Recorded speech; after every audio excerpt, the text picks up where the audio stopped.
उनका, अवस्थी साहब का 900 950 का लक्ष्य है। सिटी भी बाय कर रहे हैं। उनका कहना है रीसेंट डेटा पॉइंट्स पॉजिटिव हैं। कैलेंडर ईयर 24 के H1 में, कैलेंडर ईयर 24 मतलब अगले साल की पहली छमाही, जनवरी से लेकर जून तक का, जुलाई तक का पीरियड, वो डिमांड रिकवरी सॉलिड वहां पे देखने को मिलेगी। और अनडिमांडिंग वैल्यूएशंस पे स्टॉक इस समय ट्रेड कर रहा है, एक साल फॉरवर्ड पे केवल 5.6 टाइम्स पर। तो डिमांड रिकवरी आनी है और अनडिमांडिंग वैल्यूएशंस हैं, इसीलिए उनको पसंद है। और अवस्थी साहब ने तो अपने ब्यूटीफुल रीजंस आपको समझाई दिए। अब आगे बढ़ रहा हूं, एक्सपर्ट्स के साथ कुछ इंटरेस्टिंग स्टॉक्स पे चर्चा कर ली जाए। मैं इधर उधर के स्टॉक्स पे जाऊं उससे पहले दो स्टॉक स्क्रीन पे रख दीजिए, HDFC बैंक और रिलायंस इंडस्ट्रीज। और एक बार एक चीज और दिखाइएगा, निफ्टी की कंट्रीब्यूशन प्लेट कल की। आज बाजार खुलने के बाद सबकी नजरें इन्हीं दोनों स्टॉक्स पे होंगी, इनके बिहेवियर्स पे होंगी। HDFC बैंक पे तो हमने डिटेल में चर्चा करी थी, 5,500 करोड़ रुपए की डिलीवरी बेस्ड सेलिंग, कल के कुल वॉल्यूम्स का 62% डिलीवरी मार्क हुई थी, 5,500 करोड़ रुपए की बिकवाली थी। और रिलायंस ने भी कल सरदर्द दिया था, दिन के लोस पे बंद हुआ था। तो पहले तो इन्हीं स्टॉक्स के पे चर्चा हो जाए। HDFC बैंक तो मैंने कल मेरे ख्याल से किसी फंडामेंटल एक्सपर्ट से ऑलरेडी चर्चा कर रखी है, पर फिर भी HDFC बैंक इस गिरावट में आप खरीद रहे हो क्या शरद अवस्थी साहब, या नहीं? बिल्कुल खरीद रहे हैं। हमें लगता है ये एक शॉर्ट टर्म पेन है और बहुत सी चीजें ऐसी आई हैं उस बीट में जो ज्यादातर पता थी बाजार को। ये अबरेशन, अबनॉर्मल रिएक्शन मेरी भी समझ के बाहर है। और मैं जहां तक समझता हूँ GNPA के जो नंबर्स हैं और नेट इंटरेस्ट मार्जिन में थोड़ा बहुत सॉफ्टनिंग की जो बात है वो एक्सपेक्टेड ही थी। NPA नंबर्स ग्रेजुअली, अब जब दोनों कंपनीज मर्ज हो जाती है, मेरा मानना है कि वहां आपको लगातार इंप्रूवमेंट दिखाई देगा। तो उसका रिटर्न रेशियोज पे इम्पैक्ट लॉन्ग टर्म में समझ में आएगा। और जितनी अग्रेसिव ग्रोथ बैंक लेके चल रहा है, वो पिछले 3-4 साल में मैंने HDFC को इतनी ग्रोथ, अग्रेसिव ग्रोथ टारगेट्स लेके चलते हुए नहीं देखा है। तो मुझे लगता है पार्टली जो आपका NPA का नंबर है जो थोड़ा प्रॉब्लमेटिक दिख रहा है, वो जैसे जैसे आपकी एडवांसेस ग्रोथ रैंप अप होती है अगले 2-3 साल में, वो लगातार आपको नीचे आता दिखाई देगा। और हर क्वार्टर ऑन क्वार्टर आपको ज्यादातर पैरामीटर्स पे इंप्रूवमेंट ही आता दिखाई देगा, चाहे वो ग्रोथ हो, चाहे OPEX रेशियोज में तो ऑब्वियसली कंपैरेटिवली एट पार ही है बाकी कंपनीज के, पर वहां भी मुझे लगता है और इंप्रूवमेंट आपको देखने मिलेगा। और दोनों कंपनीज के बीच में अगर आप डिफरेंशिएशन समझे तो ज्यादातर कस्टमर्स में ओवरलैप नहीं है HDFC और HDFC बैंक में। और जब एक फोल्ड के अंदर आ जाते हैं तो जिन्होंने कभी क्रॉस सेल वॉसेल किया उनको पता है कि एक ऑर्गेनाइजेशन के अंदर क्रॉस सेल करना थोड़ा चैलेंजिंग होता है। बट जब एक फोल्ड के अंदर दोनों मैनेजमेंट क्या एक ही मैनेजमेंट के अंडर में आ जाता है तो वो काफी स्मूथ और सिनर्जाइज्ड होना चाहिए। तो मुझे लगता है वो एक बहुत बड़ा ट्रिगर है काफी बड़ी इंप्रूवमेंट का। मैं बिल्कुल बाई करके चल रहा हूँ और मुझे लगता है 2100 रुपए के आसपास के लक्ष्य लेके आपको चलना चाहिए। कल ये ब्रोकरेज रिपोर्ट्स भी हाईलाइट कर रही थी, ये नियर टर्म पेन है, अगले साल ऑनवर्ड्स थिंग्स नॉर्मलाइज होंगी, इसीलिए सबके टारगेट ऊपर के हैं। खैर, ये नियर टर्म पेन है, इस समय पेन में स्टॉक। देखते हैं आज का बिहेवियर। बहेती साहब, रिलायंस इंडस्ट्रीज कहां थमेगा, आपकी रणनीति क्या बन रही है? जी आशीष जी, कल की जो गिरावट थी वो थोड़ी सी पेनफुल थी। और जिस हिसाब से वॉल्यूम थे, डिलीवरी वॉल्यूम, मेरे ख्याल से कल जो एक ब्लॉक डील का वॉल्यूम भी इसमें एडअप है, तो बहुत बड़ा है। अभी इन लेवल्स पे एक बार अवॉइड करें, जिनके पास अगर जो अहम लेवल है वो 2340 का एक अहम लेवल है, अगर उसके नीचे जाता है तो फिर इसमें ज्यादा पेन है। वो एक सपोर्ट जोन है, मुझे लगता है कि वहां पर आके शायद एक बाउंस बैक वापस देखने मिल सकता है। ओके, ये है। अच्छा, डिस्क्लेमर प्लेट, रिलायंस इंडस्ट्रीज की अलग से चर्चा हो गई। इस चैनल का स्वामित्व तो प्रबंधन रिलायंस इंडस्ट्रीज के पास है। प्लीज इंडिपेंडेंट फाइनेंशियल कंसल्टेंट से बातचीत कर लीजिएगा। अब कुछ और स्टॉक स्पेसिफिक न्यूज के तड़के ऐड करता हूं। SJVN सबसे पहले स्क्रीन पे रखिएगा। कल शाम को अपडेट आया, सरकार का ऑफर फॉर सेल यहां पे खुलने जा रहा है। आज खुलेगा नॉन रिटेल के लिए, कल रिटेल की बारी होगी। सरकार 2.46% स्टेक, मोटा ईज के लिए समझ लीजिए 2.5% हिस्सा बेचना चाहती है। पर 2.5% ये भी है कि ओवर सब्सक्रिप्शन जो आएगा 2.46% वो रिटेन करा जाएगा। तो एक्चुअली 4.9 से 5% हिस्सेदारी SJVN की, तगड़ा चंक बिकने की तैयारी हो रही है। फ्लोर प्राइस तय कर गया है 69 रुपीज पे। कल 82 के आसपास बढ़िया तेजी के साथ स्टॉक बंद हुआ था।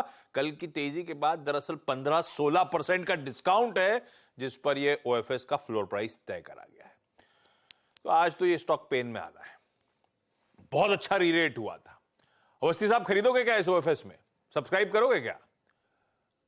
लॉन्ग टर्म इन्वेस्टमेंट के हिसाब से बिल्कुल सब्सक्राइब करेंगे। हमें लगता है जिस टाइप के ग्रोथ प्लान्स हैं वो काफी अग्रेसिव हैं एसजेवीएन के, चाहे रिन्यूएबल एनर्जी, हाइड्रो या सोलर या विंड, तीनों में ही। तो मुझे लगता है लॉन्ग टर्म टारगेट्स काफी अग्रेसिव हैं। जो फ्लिप साइड हो सकता है वो ये है कि यहाँ आप लीनियर एक्सपेक्टेशन नहीं रख सकते, क्योंकि हाइड्रो वगैरह में थोड़ा टाइम बाउंड ज्यादा होता है, टाइम ज्यादा लगता है प्रोजेक्ट्स को आने में। बट बाकी के जो रिन्यूएबल प्रोजेक्ट्स हैं वहां पे भी मुझे लगता है ग्रोथ काफी स्ट्रांग रहेगी। कल भी पीएफसी के संग जो करार हुआ है उसमें करीब 1 लाख करोड़ इन्वेस्ट करने की बात है, जिसमें इनका 25 से 30% हिस्सा रहेगा। अगर आप कंपनी की मार्केट कैप देखें तो अभी भी 32,000 करोड़ ही है। तो मुझे लगता है लॉन्ग टर्म अगर आप 3 से 5 साल का होराइजन लेके चल रहे हैं तो ये एक मल्टीबैगर आइडिया की तरह आने वाले समय में सामने आना चाहिए। ओएफएस वगैरह तो खैर एक ओवरहैंग है जो आता रहेगा, बट मेरे हिसाब से वो शॉर्ट टर्म होना चाहिए। लॉन्ग टर्म में जो कंपनी की परफॉर्मेंस है वो काफी बढ़िया रहनी चाहिए। के आने से तो फॉर द टाइमिंग तो एटलीस्ट वो ओवरहैंग छट भी जाएगा। तो इस गिरावट में दरअसल लंबी अवधि के निवेशक चाहें तो, अभी तो हमारी बारी नहीं है, कल हमारी रिटेल की बारी आनी है, तब चाहें तो सब्सक्राइब कर सकते हैं। खैर आज पता भी चल जाएगा वो नॉन रिटेल में किस तरह का डिमांड ट्रैक्शन आ रहा है, और शायद सुबह शाम तक आए सरकारी के अलावा किस किसने बेड वेट करने की कोशिश करी है वो समझ में आएगा। तो समीकरण क्लियर होंगे, कल फिर इस पर चर्चा कर लेंगे। लेकिन रडार पे रखते हैं, इस गिरावट में 3 से 5 साल का टाइम होराइजन है, तो शायद अट्रैक्टिव लेवल्स आ सकते हैं खरीदने के। शीला फोम अगला स्टॉक, सूत्रों के हवाले से खबरें, नेटवर्क एक्सक्लूसिव है। क्यूआईपी बुक लॉन्च कर रही है, 1200 करोड़ रुपए जुटाने की योजना। दरअसल 1000 करोड़ रुपए का क्यूआईपी का बेस साइज है और उसमें एक अपसाइज ऑप्शन है 200 करोड़ रुपए का, तो कुल मिलाकर 1200 करोड़ रुपए एक कंपनी रेज करने की तैयारी कर रही है। जो इंडिकेटिव प्राइस है, एक ये आ गया स्क्रीन पे, 1078 से 1168 रुपीज के आसपास, यानी कि कल की क्लोज से मोटा मोटी 7.5 से 8% के डिस्काउंट पर इंडिकेटिव क्यूआईपी प्राइस। और तगड़ा डायल्यूशन होना है, ध्यान रखिए इनके केस में 10.5 से 11.5% के आसपास जो अपर और लोअर रेंज है उस हिसाब से कह रहा हूं, वो उस तरह का डायल्यूशन होना है। और ये लार्जली पैसा जो है, जो इन्होंने कर्लॉन के एक्विजिशन करने की तैयारी अनाउंस किया था, उसकी फंडिंग के लिए चैनलाइज किया जाएगा। शीला फोम चार्ट्स पे कैसा प्लेस, सतपुते साहब? देखिए, मुझे लगता है फिलहाल अगर आप इसका चार्ट देखें तो थोड़ा साइडवेज है। 200 डीएमए के आसपास ये कल इसने हाई किया करीबन 1180 का, लेकिन मुझे लगता है कि आज ये टूटेगा तो कहाँ, क्योंकि न्यूज़ तो निगेटिव है, इम्पैक्ट निगेटिव आएगा, तो इसके लिए इंपॉर्टेंट सपोर्ट होगा 1100 का। लेकिन 1100 टूटने के बाद फिर मुझे लगता है यहाँ पे थोड़ा पेन बढ़ेगा, प्रोबेबली 1000-1020 तक का फॉल मुझे यहाँ पे दिखता है। तो 1100 के बाद जो करेक्शन है वो डीपन होगी, that is my point. Structure देखिए, स्ट्रक्चर गाबा जी का वर्ड है, स्ट्रक्चर देखिए, स्ट्रक्चर न्यूट्रल है और वीक हो जाएगा 1100 के नीचे। बोलने से कुछ नहीं होता, मुंह से निकल गया है, केस ठोका जाएगा। तो ये जो चीज आपने कहा पॉजिटिव है, मतलब इस अगर आज गिरावट आनी है, क्योंकि फ्लोर प्राइस तो नीचे का है, गिरावट में आप खरीदोगे, मतलब मीनिंगफुल गिरावट में खरीदोगे? नहीं आशीष जी, अगर 1100 का लेवल टूटा तो फिर मैं अवॉइड करूंगा, क्योंकि मुझे लगता है इन दैट केस ये 1000 तक भी गिर सकता है, 1000-1020, क्योंकि वहां पे डबल बॉटम बनेगा। यहाँ पे जहां पे बेस है, जहां पे फ्लोर है आप कह सकते हैं, तो वहां तक तो ये आराम से गिरेगा। प्रोबेबली ये वैल्यूएशन का जो है वो आप मैं इतना जानता नहीं है उस पे ज्यादा। बिल्कुल ठीक है, वो वैल्यूएशन वाले छोड़ दो, मैं तो गिरावट में पूछ रहा था, चार्ट्स में एकदम का मैं अवॉइड करूंगा, अवॉइड करेंगे बिल्कुल। लेवल टूटेगा तो छोड़ दूंगा। हाँ, ऐसे ही कल ये तो आज गिरने की हम लोग बात कर रहे हैं, ऐसे तो कल ब्लू स्टार का भी क्यूआईपी बुक लॉन्च हुआ था, अपडेट आया था, वो स्टॉक भाई साहब दिन के दौरान फट गया 13%, 13.5% मजबूत था। खैर इस्तेमाल इनका नई यूनिट जो आ रही है उसके लिए बड़ा बढ़िया फंड चैनलाइज करे जा रहे हैं, और ये स्टॉक का हाल था जब ये कंपनी पैसा जुटाने आई थी बाजार में। मानस, ब्लू स्टार ऐसे बाजार में इस तरह की स्ट्रेंथ 13.5% ऊपर, क्या करूं? देखिए, ब्लू स्टार की बात करिए तो ब्रेकआउट है, और एक बहुत ही इंपॉर्टेंट ब्रेकआउट देखने को मिला है, क्योंकि काफी समय से 800 से लेकर 825 पे स्टॉक रेजिस्टेंस फेस कर रहा था। लेकिन कल जब ब्रेकआउट देखने को मिला तो वहां पर काफी बेहतर वॉल्यूम, बहुत ज्यादा वॉल्यूम देखने को मिले हैं। और अगर हम मंथली चार्ट पे देखेंगे या वीकली चार्ट पे देखेंगे तो वो एक फ्लैग पैटर्न का ब्रेकआउट दिखेगा। करंट लेवल्स पे नहीं, डिप मिले तो 880 रुपए के आसपास खरीदारी करने के मौके दिखेंगे। 840 रुपए के स्टॉप लॉस से गिरावट पे खरीदारी करिए, और ऊपर की तरफ 1000-1010 तक के टारगेट आप सेट कर सकते हैं। भाई साहब बढ़िया, बाय ऑन डिप्स की स्ट्रैटेजी रखिए, 1000-1010 तक के लक्ष्य ब्लू स्टार में। कल का रैंक आउट परफॉर्मर, बढ़िया स्टॉक मूव करा। अच्छा, एक चीज, मैं बाकी स्टॉक्स पे आऊं उससे पहले आईटी का स्टैक, आईटी इंडेक्स देखिएगा स्क्रीन पे। अमित सेठ साहब, आई एम श्योर कल देखा होगा कैसा प्लेस्ड है, क्योंकि आज अभी सुबह जो ग्लोबल कमेंट्री थी, खैर एचडीएफसी बैंक रिलायंस इसलिए डिस्कस कर रहे थे, कल डिलीवरी बेस्ड सेलिंग तगड़ी दोनों में थी, लेकिन आज सुबह की ग्लोबल कमेंट्री चीख चीख के कह रही है कि सारे समीकरण बदल दिए हैं फेड ने, वो हायर फॉर लॉन्गर, और आईटी चल इसलिए रहा था इस होप में कि भाई साहब शुरुआत में 2024 की कटौती शुरू हो जाएगी, ऐसा कुछ नहीं होना। आईटी प्लेस्ड कैसा है, ये इंडेक्स कैसा प्लेस्ड है, कैसा लग रहा है? और इसके साथ एक स्टॉक और मैं, अच्छा उसकी खबर आएगी तब बताऊंगा, आईटी इंडेक्स कैसा प्लेस्ड है? जी definitely Ashish ji, global pressure जरूर रहेगा आईटी में नियर टर्म में, बट अगर हम वीकली चार्ट देखें तो वीकली स्ट्रक्चर में लगभग इसका 31,500 31,600 के आसपास एक ब्रेकआउट रजिस्टर हुआ है। तो अगर ग्लोबल प्रेशर्स बढ़ते हैं तो मेरे ख्याल से एक it will be a case of breakout retest, थोड़ा सा हल्का फुल्का करेक्शन जरूर आ सकता है यहाँ पे। और जब तक 31,500 31,700 ये लेवल्स इंटैक्ट हैं, मुझे लगता है वीकली स्ट्रक्चर इंटैक्ट है। उन लेवल्स में मेरे ख्याल से अगर कोई डिप अच्छी आती है तो एक बाइंग अपॉर्चुनिटी बन के इमर्ज होगी निफ्टी आईटी में। भाई साहब एक टेस्ट है, लेकिन विक्टोरियस ही निकलेंगे। गिरावट में दरअसल खरीदारी करने के मौके ये स्पेस देगा।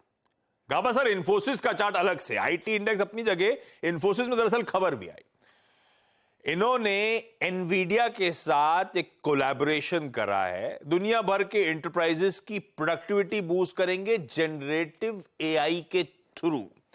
और ये रिलीज गोज ऑन टू से कि एनवीडिया की जो एआई टेक्नोलॉजी है उसमें इन्फी के 50,000 एम्प्लॉइज को दरअसल ट्रेन करा जाएगा न्यू सेंटर ऑफ एक्सीलेंस में। तो कुछ बढ़िया बड़ा कोलैब होता हुआ। इन्फी कल इंट्राडे में बढ़िया रिकवर कर रहा था, मैं सुबह आके एडीआर देख रहा था, जब मूड बिगड़ा हुआ आईटी का आज दिखना चाहिए, इन्फी का एडीआर 0.5% ऊपर ही तना खड़ा नजर आ रहा था। गाबा सर, चार्ट्स पे इन्फी कैसा प्लेस्ड है? वेल, चार्ट में देखा जाए तो बेसिक चार्ट स्ट्रक्चर पॉजिटिव है, तो इसमें अगर गिरावट आती है तो बाइंग अपॉर्चुनिटीज रहेगी। सपोर्ट कहां पर है? सपोर्ट मेरे ख्याल से 1475 1470 के बीच में है। अगर यहां तक भी मिल जाता है डिप में तो एक बाइंग अपॉर्चुनिटी रहेगी, क्योंकि चार्ट स्ट्रक्चर स्टिल इंटैक्ट है, ट्रेंड इंटैक्ट है। फिर एक अप मूव मिलेगा, वो करीब 1520 है, वहां पर थोड़ा रेसिस्टेंस आएगा। लेकिन मेरे ख्याल से इस स्टॉक को slightly medium term to long term के हिसाब से लेना चाहिए, और इसे बाय ऑन डिप्स कॉल अभी आजकल पॉज में चल रहा है, सो इस बाय इन्फी। भाई दोनों आईटी इंडेक्स पे भी सिमिलर व्यू आए थे और लाइकवाइज इन्फी पे भी सिमिलर व्यू है, कोई ज्यादा घबराना नहीं है। बाय ऑन डिप्स की स्ट्रैटेजी ही आईटी में, आईटी बेलवेदर में, सब में कंटिन्यू होनी है। एमसीएक्स का स्टॉक स्क्रीन पे रखिएगा। सतपुते साहब, एमसीएक्स और 63 मून्स दोनों का चार्ट रेडी रखिएगा। एमसीएक्स ने कल शाम को अपडेट दिया कि जो नए ट्रेडिंग प्लेटफॉर्म है जिसपे ये लोग काम कर रहे थे, मेरे ख्याल से काम टीसीएस के साथ कर रहे थे, इस महीने के एंड में लाइव जा रहे हैं। आपको याद होगा पहले अड़चने आ रही थी, लिंगरिंग वरीज थे, तो 63 मून्स के साथ इनका करार एक्सटेंड हो गया था, जिसमें खूब तगड़ा डोल आउट 63 मून्स को करने वाले थे उनके प्लेटफॉर्म को इस्तेमाल करने के लिए। अब ये कह रहे हैं नए ट्रेडिंग प्लेटफॉर्म पे काम हो चुका है, इस मंथ के एंड तक हम उसे लाइव ले जाएंगे, और कब ले जाएंगे उसका फॉलोइंग कुछ दिनों में सर्कुलर आ जाएगा। तो एमसीएक्स पहला चार्ट, और जिस स्टॉक ने खबर, जब वो पहले अपडेट आया था कि दिक्कतें आ रही हैं और हम 63 मून के साथ कंटिन्यू कर रहे हैं, back to back 2 upper circuit लग गए थे उस स्टॉक पे। इसलिए सतपुर साहब दोनों को चार्ट्स में 63 मून के लिए दरअसल पूरी खबर उस लिहाज से, फिर और एमसीएक्स कैसा प्लेस्ड है दोनों बताइए। आशीष जी, अगर आप एमसीएक्स का स्ट्रक्चर देखें तो हाल फिलहाल में यहाँ पे एक रिसेंट करेक्शन है, sideways correction, time wise correction, 1700 1750 ये इसका एक रेंज है। बेस कहाँ है? 1700 का बेस बनेगा। जो भी डिप मिलेगा उसमें 1700 को हम वॉच करेंगे। 1700 सस्टेन होता है तो बाय। कहां तक जाएगा? 1740 1750 तक का मूव मिलेगा। तो अगर स्ट्रक्चर वाइज देखे तो एमसीएक्स का स्ट्रक्चर 1 नॉच बेटर है। 63 मून की अगर आप बात करें, मुझे लगता है यहाँ पे एक करेक्शन शुरू हो चुकी है। 291 292 इसका कल का क्लोज है। 300 305 ये स्ट्रॉन्ग बैरियर है। सपोर्ट कहां बनता है? देखिए आशीष जी, 280 पे एक स्ट्रॉन्ग सपोर्ट है जो इसका 50 डीएम है, क्योंकि इसका करेक्टिव मूव चालू है। 280 टूटने के बाद प्रोबेबली ये 240 तक जाएगा। तो वीकनेस जो है वो 63 मूड में दिखती है। अगर आपको कॉन्ट्रा प्ले करना है तो एमसीएक्स इज अ बाय। अच्छा, कुछ फार्मास्यूटिकल काउंटर्स, एमसीएक्स बाय है सतपुर साहब ने जो कहा था। कुछ फार्मास्यूटिकल काउंटर्स, मानस मैं सारी खबरें बताऊंगा, आप देखते रहना चार्ट्स, कहीं कोई ट्रेड नजर आ रहा हो तो आप प्लीज मेंशन करना। सिप्ला पहला, इनकी न्यूयॉर्क की फैसिलिटी यूएसएफडीए ने इंस्पेक्ट करी थी, मेरे ख्याल से 11 से 19 सितंबर के बीच वो इंस्पेक्शन हुआ था और उसकी अपडेट आ गया है। 5 ऑब्जर्वेशंस, यानी कि 5 दिक्कतें, 5 आपत्तियां यूएसएफडीए को नजर आ रही है। हालांकि एक कंपनी कहती है कोई रिपीट और कोई डेटा इंटीग्रिटी रिलेटेड इशू नहीं है, कोई बड़ा हवा नहीं है, दिक्कतें हैं और 5 आई हैं। पर खबर तो बुरी है ही है कि दिक्कतें आई हैं। सिप्ला को रखी रडार पे, पर सिप्ला में वो तड़का एडेड है प्रमोटर का स्टेक सेल और उसको लेकर रह रहे कि नाम आना कि ये खरीद रहा है वो खरीद रहा है, तो स्टॉक तो स्ट्रांग है, पर मानस बताएंगे कैसा प्लेस। दूसरा, बायोकॉन को दिखाइए। इनका जो आर्म है बायोकॉन बायोलॉजिक्स, उसको यूरोपियन कमीशन का अप्रूवल मिला है उनकी एक ड्रग के लिए, ऑप्थेमोलॉजी का प्रोडक्ट है, जिसकी मार्केट साइज है $1.8 बिलियन ईयू में। इसके लिए अच्छी खबर आई है। कल भी इसकी खबर थी, नए सीईओ साहब की नियुक्ति, तो ये वैसे भी रडार पे था। तीसरी फार्मास्यूटिकल कंपनी रखी रडार पे, स्ट्राइड्स फार्मास्यूटिकल्स। 25 सितंबर, आज 21 हो गई है, 25 सितंबर को बोर्ड मीटिंग है रीस्ट्रक्चरिंग प्रपोजल डिस्कस करने के लिए, तो देखना होगा। उसी दिन शाम को एनालिस्ट कॉन कॉल भी होनी है। और एक तड़का और जोड़ दीजिए, जाइडस लाइफ साइंसेस, लगातार रह रहे के यूएसएफडी अप्रूवल्स, उसी कड़ी में एक और अप्रूवल का कल अपडेट आया, एक एक्ने के ट्रीटमेंट का जेल है जिसको यूएसएफडी ने मंजूरी दे दी है। तो सारे फार्मा स्टॉक्स पे ये तड़का एडेड। मानस कुछ है किसी में? देखिए, सिप्ला कंसोलिडेट हो रहा है, तो वहां पर अभी खरीदारी नहीं करनी है, ब्रेकआउट का वेट करना है। जाइडस में वीकनेस है, इसलिए यहां पर भी खरीदारी नहीं करेंगे, 660 के ऊपर खरीदारी करेंगे। बायोकॉन एक ऐसा स्टॉक है जो बहुत ही स्ट्रॉन्ग अपट्रेंड में है, वीकली चार्ट पे ऑलरेडी ब्रेकआउट देखने को मिला है, तो मेरे हिसाब से बायोकॉन में खरीदारी करनी चाहिए। 268 का आपको स्टॉप लॉस लगाना है और 285 के टारगेट सेट करने हैं। लास्ट आपने स्टॉक बताया था स्टार का, वहां पर भी खरीदारी करनी है क्योंकि वहां पर भी बेसिक स्ट्रक्चर पॉजिटिव है, 20 डे मूविंग एवरेज के ऊपर ट्रेड कर रहा है, वीकली चार्ट पे ऑलरेडी एक फ्लैग पैटर्न का ब्रेकआउट है, तो पोजिशनल बेसिस पे स्टार में भी, स्ट्राइड में भी खरीदारी करने की राय रहेगी। 460 के स्टॉप लॉस से खरीदारी करिए और 550 तक के टारगेट आपको देखने को मिल सकते हैं, लेकिन इसमें आपको शायद 1 से 1.5 महीने का समय लग सकता है। अच्छा, 2 लार्ज ट्रेड्स कल हुए थे, उनको मेंशन करता हूं। आप एक तो कल की लिस्टिंग थी आरआर कबेल का स्टॉक, खैर ठीक है, डिसेंट सी लिस्टिंग हुई, 18 गुना सब्सक्राइब हुआ तो ठीक ठाक लिस्टिंग एक्सपेक्टेड थी कल। लेकिन लिस्टिंग के बाद खुले बाजार में गवर्नमेंट पेंशन फंड ग्लोबल ने 20 लाख शेयर्स आरआर कबेल का स्टॉक की हॉटबुट दिखाई डॉक्टर साहब, उसमें खरीदारी करी। 1180 के आसपास खरीदारी हुई, उसके बाद ये स्टॉक रिकवर करके 1200 के करीब जाके बंद हुआ है। दूसरा लार्ज ट्रेड हुआ टार्सन्स प्रोडक्ट्स में, पिटा हुआ स्टॉक है, ऑफ ईयर हाइज ट्रेड कर रहा है, मेरे ख्याल से 800 और ईयर हाइज है, 500 के आसपास ये स्टॉक, हाँ 526 पे खड़ा हुआ है। प्लूटस वेल्थ मैनेजमेंट ने कल यहां पे 17,40,000 शेयर्स खरीद डाले, 530 के भाव पे 526 पे ये चल रहा है। आरआर कबेल छोड़ देता हूं, देखते हैं आज डे 2, डे 1 तो जनरली एक्शन रहता है। टार्सन्स प्रोडक्ट्स, बहती साहब चार्ट देखेगा, है तो ऑफ ईयर हाइज ट्रेड करने वाला स्टॉक, पर फंड इंटरेस्ट आया है और तगड़ा आया है, क्या करना है? आशीष, चार्ट्स पे तो स्ट्रेंथ नहीं दिख रही है, 20 डेमा के नीचे ही है, और 20 डेमा के ऊपर कभी भी मूव कर रहा है तो उसमें एक सेलिंग देखने को मिल रही है, तो थोड़ा सा वेट एंड वॉच रखेंगे। अगर 540 के ऊपर ये खुल के सस्टेन करता है, एक दिन का क्लोज देता है, तो ही इसमें तेजी की तरफ ट्रेड बनाने की सलाह रहेगी। अभी इसको एक बार अवॉइड है। ओके, अभी एक बार अवॉइड। अच्छा, एक बार गिफ्ट निफ्टी वापस लेकर आइए। अब 135 पॉइंट नीचे हम गिफ्ट निफ्टी के क्यूज के हिसाब से ट्रेड कर रहे हैं, और उसका एक कारण है जिस तरीके से बाकी की एशियन मार्केट्स ट्रेड कर रही हैं। तो 19,841 फ्यूचर्स पर ये समझ लीजिए आप, तो इस हिसाब से शुरुआत जो होगी वो करीब करीब 19,780 के आसपास स्पॉट में होने के चांसेस लग रहे हैं, जिस तरीके के गिफ्ट निफ्टी के क्यूज आ रहे हैं। तो ये शुरुआत काफ़ी ख़राब होगी, क्योंकि जो हमारा लेवल था 20 day exponential moving average, exactly वहीं शुरुआत होने की तैयारी हो रही है। 19,792 था वो level, 20 day exponential moving average, वो मेक और ब्रेक लेवल है, वहाँ पर शुरुआत होने के चांसेस लग रहे हैं आशीष यहाँ पर। तो दिक्कत भरा दिन हो सकता है, और आज वीकली एक्सपायरी भी है, और कल की एक्सपायरी ख़राब थी बैंक निफ्टी के लिए। आज देखते हैं निफ्टी के लिए समीकरण बदलेंगे या नहीं फिर। तो चलिए, पेनफुल होने वाला है थोड़ा सा सेशन, दिक्कतें काफ़ी सारी, ग्लोब से सारे समीकरण फेड ने वापस बिगाड़ दिए। एक काम करा जाए इस नोट पर, अच्छा एक दो और स्टॉक हाईलाइट कर देता हूं क्विकली, अब बातचीत की जरूरत नहीं है इन स्टॉक्स पे। अपोलो टायर्स को रखेंगे रडार पे, इनके गुजरात के यूनिट में कामकाज ठप पड़ गया, प्रोडक्शन रोक दिया गया है। बेसिकली ओटीआर टायर्स और बायर्स बनाते थे, वहां पे शॉप फ्लोर एम्प्लॉइज के साथ लॉन्ग टर्म सेटलमेंट एग्रीमेंट होना था, उसके रिन्यूएबल को लेकर कुछ कंसर्न, रिन्यूअल को लेकर कंसर्न्स आए, इसीलिए वो प्लांट में कामकाज बंद कर दिया गया। खराब खबर, एक्साइड इंडस्ट्रीज, ये फिर से अपडेट आया है, 125 करोड़ रुपए अपनी सब्सिडरी एक्साइड एनर्जी सॉल्यूशंस में झोंकने जा रहे हैं, मतलब पैसा लगा रहे हैं।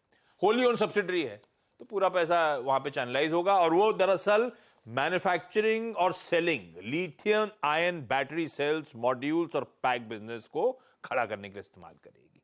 तो ईवी की तरफ तड़का ऐड होता हुआ, तो एक्साइड को भी रख लीजिए अपने रडार पे। ओरेकल फाइनेंशियल सॉल्यूशन, ओएफएसएस, जो पेरेंट है ओरेकल कॉर्प, आज वहां पे पिछली बार वहां के खराब रिजल्ट्स पे ओरेकल पिट गया था, यहां पे आज वहां पे एनालिस्ट कॉन कॉल है, इसीलिए रडार पे। चलिए, काफी सारे स्टॉक, सारी ज्यादा चर्चा हो चुकी, मुनाफे की तैयारी को अब समेट लिया जाए और अब दस्तक दी जाए पहला सौदा में।